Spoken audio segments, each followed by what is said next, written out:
নমস্কার, আপনারা দেখছেন সময় কলকাতা। খেলা হবে নিয়ে রয়েছে আমি সৈকত। চোখ রাখবো খেলার খবরের দিকে। লর্ডসে নিউজিল্যান্ডের বিরুদ্ধে দুর্দান্ত জয়ের রেশ কাটতে না কাটতেই চরম সংকটে ইংল্যান্ডের টেস্ট অধিনায়ক বেন স্টোকসের ক্রিকেট ক্যারিয়ার।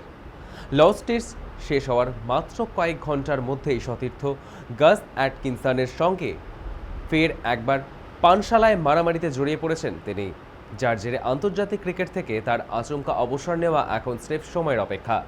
2017 সালের ব্রিস্টল কাণ্ডের ছায়া ফিরিয়ে আনা এই ঘটনার পর স্টোকস এবং অ্যাটকিনসনের বিরুদ্ধে তড়িঘড়ি তদন্ত শুরু করেছে ইংল্যান্ড ক্রিকেট বোর্ড। বোর্ডের কড়া মনোভাব দেখে স্পষ্ট, স্টোকস নিজে না ইস্তফা দিলে তাকে অধিনায়কত্ব থেকে ছেঁটে ফেলা হতে পারে, এমনকি তদন্ত চলাকালীন অনির্দিষ্টকালের জন্য নির্বাসিত হতে পারেন এই অলরাউন্ডার।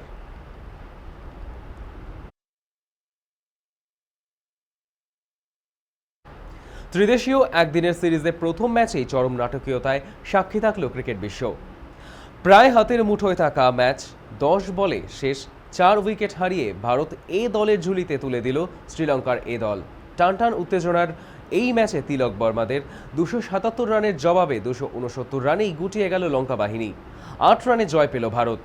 114 বলে 101 রানের এক অনবদ্য দায়িত্বশীল শতরান উপহার দেন ঋতুরাজ গায়কোয়াড়।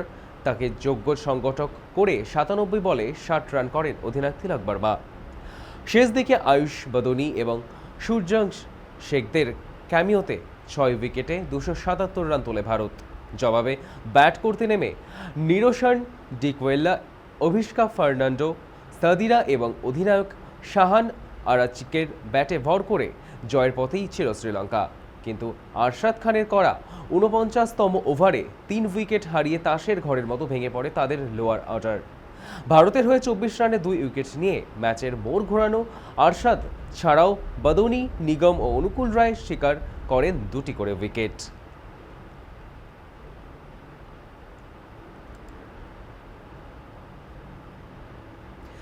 দীর্ঘ 1 বছর পর 50 ওভারের আন্তর্জাতিক ক্রিকেটে ফেরার সব প্রস্তুতি সম্পূর্ণ থাকলেও শেষ মুহূর্তে চোটের কারণে আফগানিস্তানের বিরুদ্ধে একদিনের সিরিজ থেকে ছিটকে গেলেন ভারতীয় অলরাউন্ডার হার্দিক পান্ডিয়া। বেঙ্গালুরু জাতীয় ক্রিকেট উৎকর্ষ কেন্দ্রে চনমনে মেজাজে কঠোর অনুশীলন সারার মাঝে আচমকা পায়ের কোড্রিপসের পেশিতে টান ধরে তার। ক্রিকেট বোর্ডের এক সূত্রের খবর অনুযায়ী চোটটি দীর্ঘমেয়াদী না হলেও চিকিৎসকেরা তাকে এই মুহূর্তে পায়ের অতিরিক্ত চাপ দিতে সম্পূর্ণ নিষেধ করেছেন। ফলে 11 জুন ধর্মশালায় দলের সঙ্গে যোগ দেওয়ার কথা থাকলেও আপাতত আরও অন্তত 2 সপ্তাহ বেঙ্গালুরুতেই রিহ্যাব করতে হবে হার্দিককে।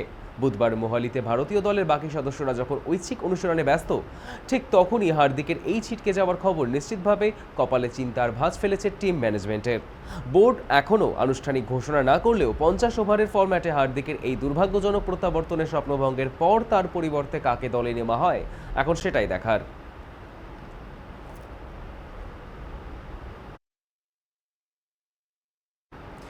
বিশ্বকাপের মহাযুদ্ধে নামার ঠিক মুখে নিজেদের প্রস্তুতি ম্যাচে আইসল্যান্ডকে 3-0 গোলে উড়িয়ে দিয়ে হুঙ্কার ছাড়ল লিওনেল স্ক্লানি আর্জেন্টিনা।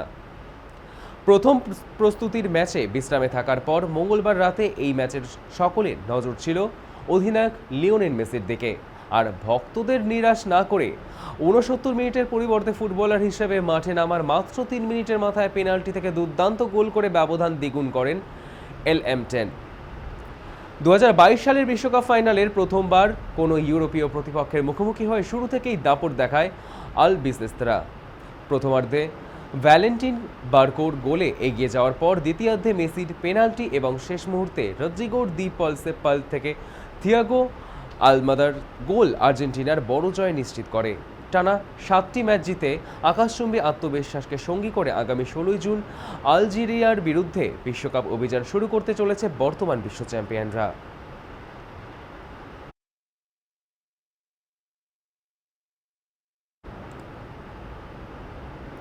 বিশ্ব ফুটবলে সর্বকালের অন্যতম সেরা 2 মহাতারকা লিওনেল মেসি এবং ক্রিস্টিয়ানো রোনাল্ডো ক্লাব ও প্রদর্শনী ম্যাচে মুখোমুখি হলেও বিশ্বকাপের মঞ্চে এখনও পর্যন্ত কখনো একে অপরের বিরুদ্ধে খেলেননি। তবে চলতি বিশ্বকাপে ফুটবল প্রেমীদের সেই বহু প্রতীক্ষিত স্বপ্ন পূরণ হতে পারে, যার নেপথ্যে রয়েছে 3টি বিশেষ গাণিতিক সমীকরণ। 2023-এর প্রদর্শনী ম্যাচের পর দীর্ঘ বিরতি কাটিয়ে এই বিশ্বমঞ্চে দুই কিংবদন্তির মুখোমুখি হওয়া প্রথম সম্ভাবনাটি হলো যদি আর্জেন্টিনা এবং পর্তুগাল নিজ নিজ গ্রুপে চ্যাম্পিয়ন হয়ে নক আউটের পরবর্তী ম্যাচগুলোর জেতে, তবে কোয়ার্টার ফাইনালে দেখা যাবে এই হাই ভোল্টেজ মহারণ। দ্বিতীয় সম্ভাবনা অনুযায়ী দুই দলই যদি গ্রুপ রানার্স আপ হয়, তবে সূচির নিয়ম মেনে আরও আগেই অর্থাৎ রাউন্ড অফ 16-এই একে অপরের মুখোমুখি হবে তারা। আর তৃতীয় এবং সবচেয়ে রোমাঞ্চকর সমীকরণটি হলো যদি এক দল গ্রুপ চ্যাম্পিয়ন এবং অন্য দল রানার্স আপ হয়, তবে দুই অর্ধে চলে যাওয়ার কারণে টুর্নামেন্টের ফাইনালের আগে মেসি রোনাল্ডোর দ্বৈরথ দেখার আর সুযোগ থাকবে।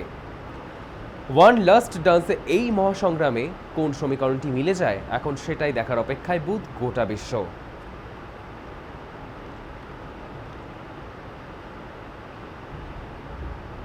খেলা হবে এখনকার মতো এই পর্যন্তই। দেখতে থাকুন সময় কলকাতা, সময় বলবে সময়ের কথা।